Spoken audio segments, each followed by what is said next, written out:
Welcome, intrepid listeners, to Lady E's Dark Tales. In tonight's tale, we venture into an encounter with the enigmatic men in black. So, secure your tinfoil hats, dear viewers, and make sure you're not being watched through your windows. Dim your screens, turn off your devices because you never know who might be listening, and nestle into your favorite hiding spot as we listen to a tale I call A Chilling Close Encounter with the Men in Black.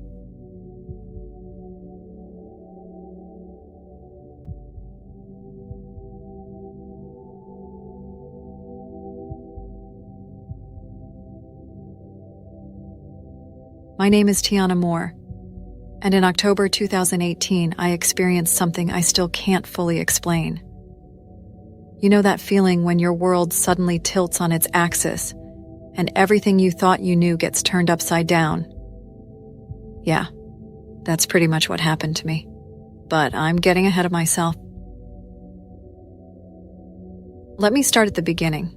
At the time, I was 29 years old and working as a freelance photographer in Seattle, Washington. Photography had always been my passion, ever since I was a kid, sneaking my dad's camera out to document the neighborhood. But my true love was astrophotography, capturing the magic and mystery of the night sky. There's just something about staring up at the vast expanse of the universe that makes you feel both incredibly small and part of something so much bigger, you know? Anyway, I'd been living in the city for a few years, chasing gigs and trying to make a name for myself.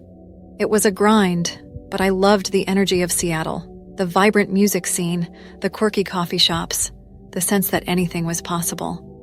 When I wasn't out shooting, you could usually find me exploring the city with my camera, scouting new locations, and hunting for that perfect shot.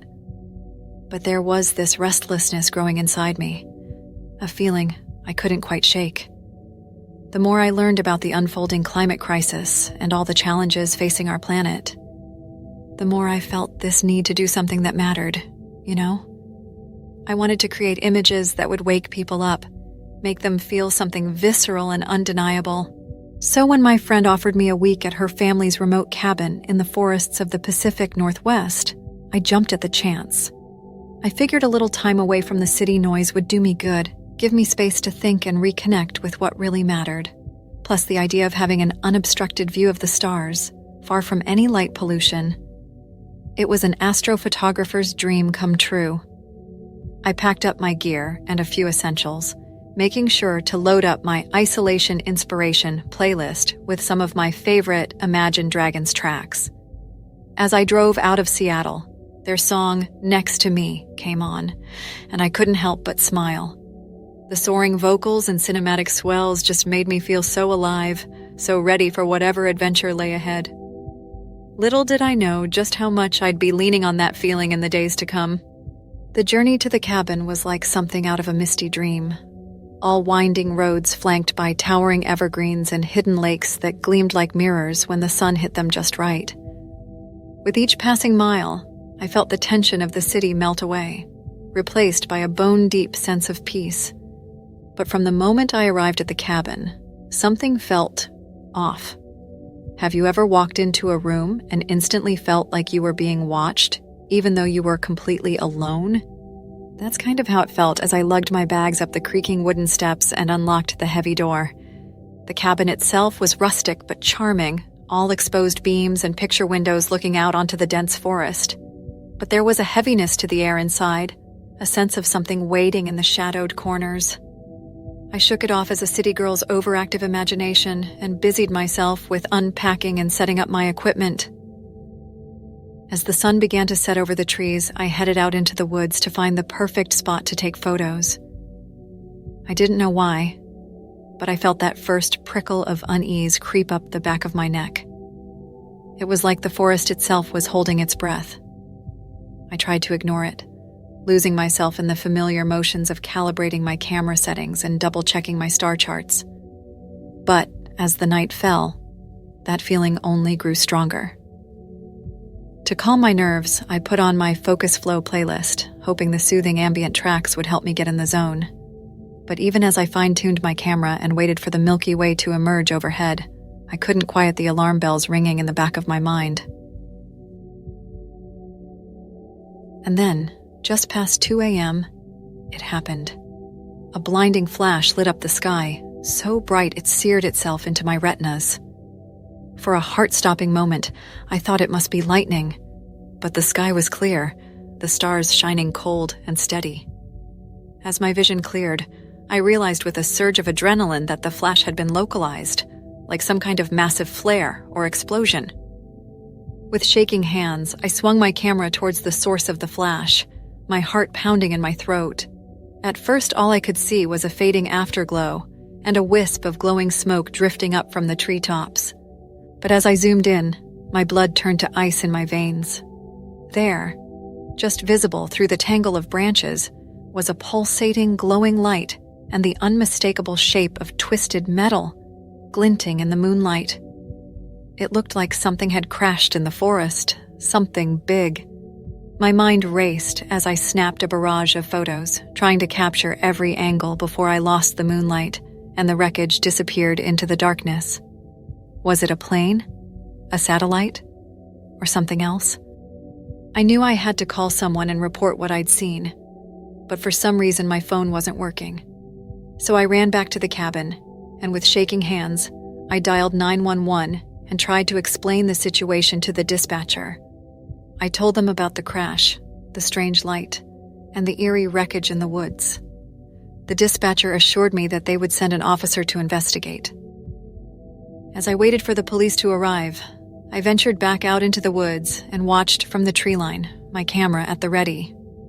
To my surprise, I didn't see any police vehicles, but I did see a fleet of black SUVs converging on the crash site. Men in black suits and what looked like soldiers or scientists in hazmat suits swarmed the area, and I could hear the distant sound of heavy machinery. I watched in disbelief at how quickly they hauled away large metal pieces, erasing any trace of the wreckage. Despite having a head full of questions, I finally crawled into my bed just before dawn, praying that the morning light would bring some kind of clarity on what it was that crashed. But even in the thick fog of exhaustion, I couldn't shake the feeling that whatever had fallen from the sky that night was only the beginning of something much, much bigger than I could imagine. I wish I could say that the morning light brought answers or reassurance, but it only seemed to deepen the mystery. When I awoke, there was no sign of the black SUVs or the cleanup crew. It was as if nothing had ever happened. I called the police station again, asking about the wreck and the officers who had been dispatched to investigate. To my shock, they acted as if they didn't know what I was talking about. They had no record of my call from the previous night, and according to them, there had been no accidents reported in the area. As I scrolled through the photos I'd taken the night before, I felt my unease grow with each swipe of my thumb. The images were blurry and distorted, like they'd been taken through a fogged lens. But there was no mistaking the otherworldly glow emanating from the heart of the wreckage. It was like nothing I'd ever seen before. An eerie bioluminescence that seemed to pulse with a life of its own. I tried to go about my day as planned, editing photos and soaking in the peaceful solitude of the cabin. But my mind kept circling back to the crash site like a moth to a flame. It was like there was a fishhook in my brain, tugging me inexorably towards the truth, no matter how unsettling it might be. As the hours ticked by, I found myself obsessively checking news sites and social media, searching for any mention of strange lights in the sky or unexpected crashes. But there was nothing, not even a hint of speculation. It was like the whole thing had been wiped from existence, leaving me alone with my questions and my mounting paranoia. I called the police station again, questioning them about the wreck, but they had no idea what I was talking about. I told them I saw men in the black suits and soldiers cleaning up the crash site, but they only dismissed me. I decided to drop it. I didn't want them to think I was having a mental health crisis. So I told them that I must have had a vivid dream, and hung up. You know that feeling when you're being watched, even though you can't see anyone there? That prickling sensation on the back of your neck, like invisible eyes boring into your skin? That's how I felt as the sun began to set. I couldn't shake the sense that something out there in the gathering dark was aware of me, tracking my every move. I tried to distract myself with my usual coping mechanisms, losing myself in music, jotting down my racing thoughts in my battered journal, scrolling through photos of happier times, but even my go-to comfort tracks felt hollow and distant, like they were being filtered through a haze of static. And every time I glanced out the cabin windows, I could have sworn I saw shadows moving between the trees, darting just out of sight whenever I tried to focus on them. As true night fell, I found myself jumping at every creak of the floorboards and rustle of leaves outside. I double-checked the locks on the doors and windows, feeling a bit foolish but unable to shake the creeping dread that had settled into my bones. I even dug out the old baseball bat I kept in my trunk for emergencies, propping it up against the wall within easy reach. It wasn't much, but it made me feel a little less vulnerable, a little less alone. But then, just as I was starting to convince myself that I was overreacting, I saw it. At first, I thought it was a trick of the moonlight, a phantom shape born of too much caffeine and too little sleep. But as I peered out through a gap in the curtains, I realized with a sickening lurch that the figure standing at the edge of the clearing was all too real. It was tall, taller than any person I'd ever seen, and wearing some kind of form-fitting black suit that seemed to absorb the light around it, but it was the hat that really sent a spike of terror through my gut, a black fedora. I realized it was the same outfit the men at the crash site had on. Was this one of them? I froze, hardly daring to breathe as the figure raised some kind of device and pointed it directly at the cabin. For a moment, nothing happened. Then a searing green pulse erupted from the end of the device, and every electronic in the cabin went haywire. My phone started blaring a cacophony of distorted voices and screeching static.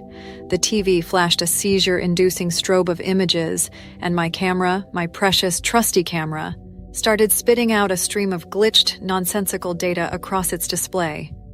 In that moment, I knew with a certainty that went beyond rational thought that I was in danger, that whatever had crashed in those woods, whatever had sent that figure to my doorstep, it was not of this world, and it would stop at nothing to keep its secrets hidden.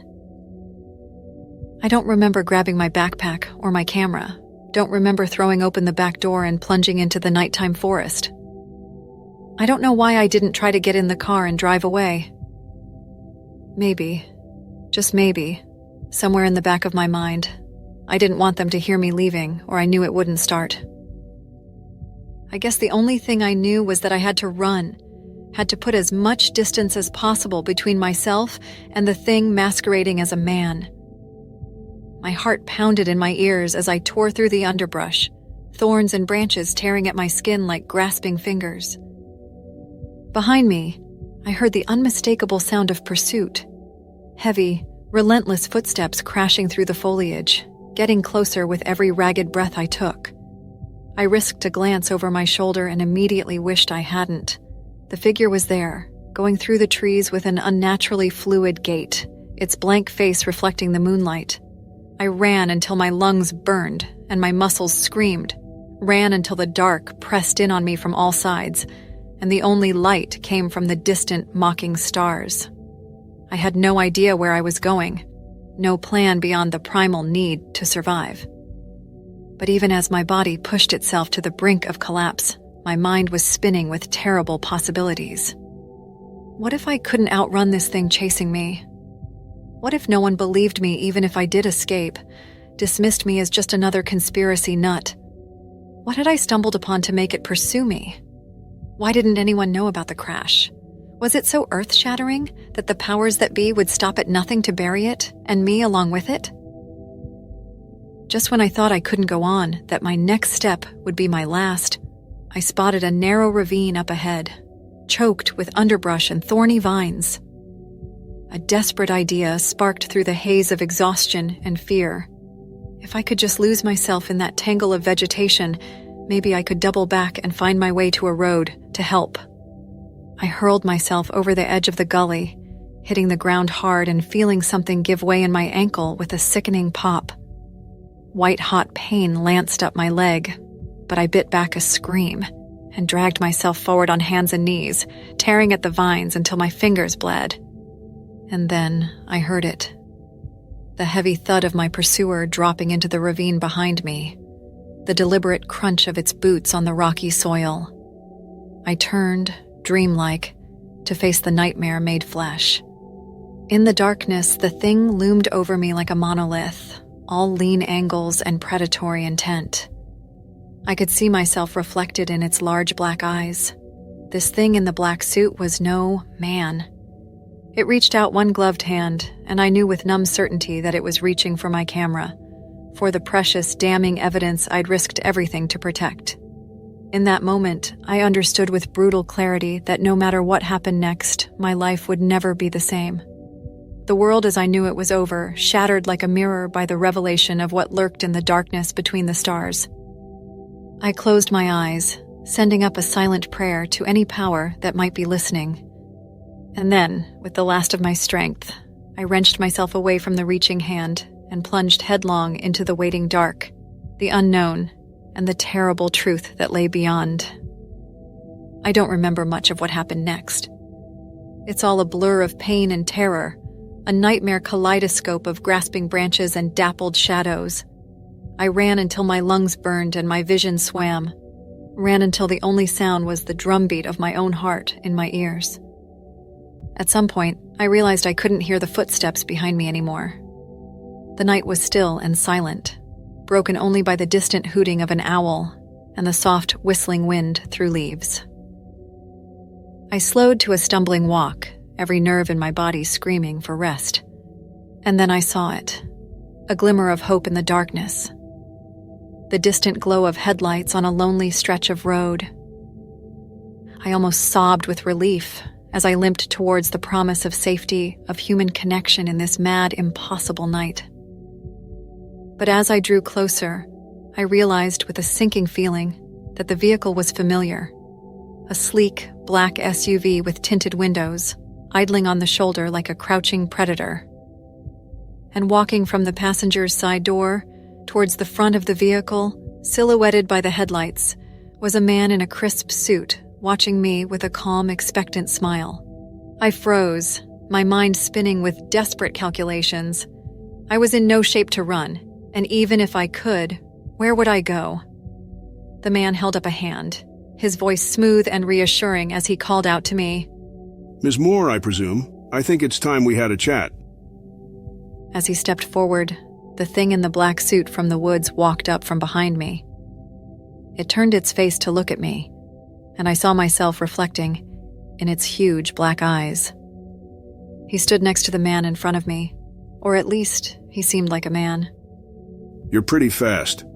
Paul here is one of our best trackers, and he couldn't keep up with you." The thing said something in a language I couldn't understand. "Never mind. He said he didn't want to run that fast. He wants to make it clear. He could have caught you, but he knew you were heading our way." The man laughed as that thing, Paul, walked towards the vehicle. The man introduced himself as Agent Sullivan, claiming to be with some government agency I'd never heard of. He spoke to me like I was a frightened child, all soothing platitudes and gentle admonishments. But beneath the veneer of concern, I could sense the steel in his voice, the unspoken threat lurking behind every word. He told me that I'd stumbled into something far beyond my understanding, that the photos I'd taken that could cause unimaginable harm in the wrong hands. He said that his job was to contain the situation and ensure whatever it was in my pictures never saw the light of day. I assumed it was a UFO. I asked him if it was. Were aliens real? He just smiled. "Ms. Moore, maybe you should stop asking questions. I want you to leave here with your life. Just give me the camera." I tried to protest. I tried to tell him that the thing that crashed was barely visible, but my words sounded hollow, even to my own ears. Agent Sullivan held out his hand, his eyes boring into mine with a terrifying intensity. "The camera, Ms. Moore. Hand it over and we can all walk away from this." I hesitated, my fingers tightening around the camera like it was a lifeline. I knew if I refused, if I tried to fight, I had no illusions about my chances. These people, whoever they were, had the power to make me disappear without a trace. They could erase me from existence as easily as they'd erase the evidence of the crash. I looked Agent Sullivan straight in the eye, and with a trembling hand, I held out the camera. He took it with a nod, his smile never wavering. You're doing the right thing, Ms. Moore. For your sake, I hope you can forget any of this ever happened. Paul, the thing, walked up to me and pulled something out of his pocket, aiming it directly at me. The last thing I remembered was seeing a green laser-looking light and feeling my head vibrate. Everything went black. When I came to, I was still standing on the road, but Agent Sullivan, Paul, and the SUV were gone, vanished into the night as if they'd never been there at all. I stood there on the side of the road, my body aching and my mind reeling, trying to make sense of the impossible events of the last 24 hours. In the days and weeks that followed, I tried to go back to my life, to pretend that everything was normal. But it was like trying to fit a square peg into a round hole. The world seemed different now. I couldn't look at the night sky without feeling a creeping sense of dread, couldn't hear a sudden noise without flinching. I threw myself into my work with a manic intensity, taking on every project and gig I could find.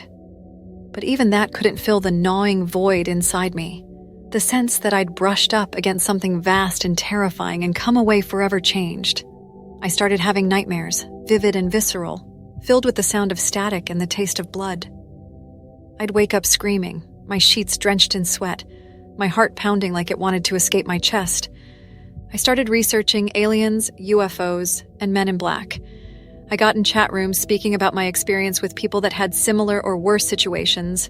Then I started noticing the SUVs following me around during the day, and they'd be parked outside my house at night. One day I even saw Agent Sullivan. He was in the grocery store. He tipped his hat acknowledging me. After that, I stayed out of the chat rooms. I wanted to forget about my encounter with the UFO and those men. I mean, that man and that thing with him. But I couldn't let it go. You see, the thing about the truth is that once you've seen it, you can't unsee it. It burrows into your brain like a splinter, festering and throbbing until it consumes you. And the more I think about what I saw, the crash, that thing that chased me, the more I knew that whatever happened in those woods that night was just the beginning. If you're listening to this, if you've made it this far, I'm telling you this story as a warning. Don't let the same thing happen to you. If you see something strange in the sky, or something otherworldly walking amongst us, walk away. Forget what you've seen. And if you've never had an encounter like this, then cherish the blissful ignorance that keeps the darkness at bay. Because in the end, there are some mysteries that are better left unsolved, some doors that should never be opened. And if you're not careful, if you keep pulling at the threads of this twisted tapestry, you may not like what unravels on the other side. And there you have it. A glimpse into the abyss that lurks just beyond our everyday reality.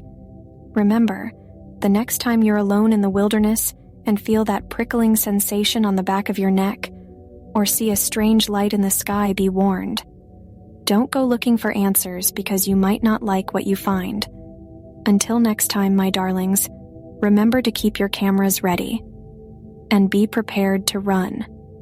If you enjoyed this tale, don't forget to like, subscribe, and share with your fellow truth seekers. This has been Lady E's Dark Tales, where the unknown is always watching.